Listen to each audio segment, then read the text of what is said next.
Boss raids. Everything you need to know.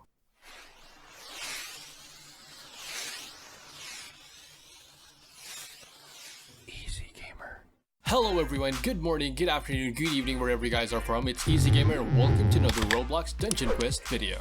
This time around, we'll be talking about the new update, the Raid Boss update. I'll be showing you guys everything you need to know to get started. So without any further blah blah, let's hop right into it. Where do I find the Boss Raid portal? There are two locations to access the Raid Boss portal depending on what type of server you're in. If you're in a VIP or private server, you can find the portal in Lobby 1. If you're in a normal server, you can find the portal in Lobby 2. How do I enter? There are two ways to enter a boss raid. First way is you can join other people who created one, and the second way is you can create your own. So how do you create your own boss raid? Now there are two requirements to create boss raids. First is you need a key. You can find the key by completing Steampunk Sewers Nightmare. It doesn't matter if you clear it on hardcore or not, so just choose whichever you're comfortable with. The key is only a chance drop, so depending on your luck, you can either get it on your first try or you might need a couple dungeons to get it. The drop rate isn't rare though, so don't be discouraged if you don't get it on the first try. Second requirement is level 130. Probably the most controversial for this update is the level 130 requirement. We have been informed that everything about the new update is still subject to change, so hopefully future updates will allow the game to be a bit more player friendly, especially for new players and casual players. But as of now, you need to be at least level 130 to do the boss raids. Next is boss raid mechanics. After you meet all the requirements, you can now create or join the boss raids. Basically, boss raid is just a boss fight. Each player gets 3 lives indicated by the heart icon at the side of each player's name.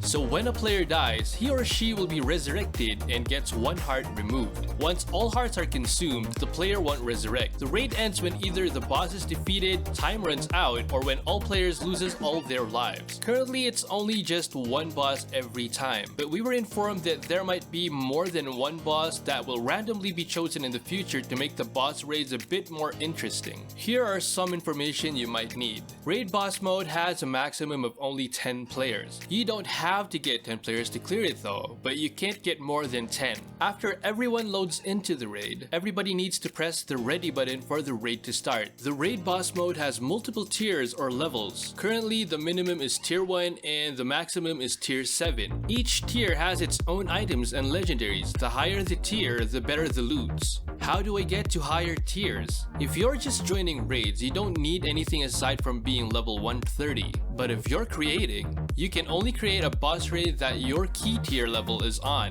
You start off looting a tier 1 key. Every successful boss raid, you get a 50% chance to get 1 item loot or 2 if you have extra item game pass. And you also get 50% chance to upgrade your key to the next tier. Take note that only the raid boss creator gets his key upgraded. Everybody else just loots items. What happens if you fail a boss raid? If you aren't successful in clearing a boss raid, the raid owner will lose or downgrade his or her key to the previous tier. The others with keys won't be affected. There are exemptions to this though. If the raid owner is not using his or her highest key, let's say I have a tier 6 key, but I only created a tier 5 boss raid, then I will not lose my key regardless if the raid succeeds or fails. However, I will not get my key upgraded to tier 7 even if we win, unless I create and clear a tier 6 boss raid. So this brings some sort of team factor into the game. You can't just go in randomly into a boss raid without a plan or a group of people geared enough to clear the boss raid, or else you'll end up failing and downgrading your key. Also, if you're the raid owner and you left the raid even if the timer hasn't started yet, it will be considered a loss and you'll end up downgrading your key. Take note, everything is still subject for change. If you don't want to miss the new updates, make sure you guys subscribe and click the notification bell. What do you guys think about the boss raids? Which boss would you like to see next? Let me know in the comments down below. That's it for this video. If you guys found this helpful, smash that like button and consider subscribing. I'm EZGAMER. Good morning, good afternoon, good evening, wherever you guys are from. I hope you guys enjoyed it. See you on the next one. Bye bye and peace.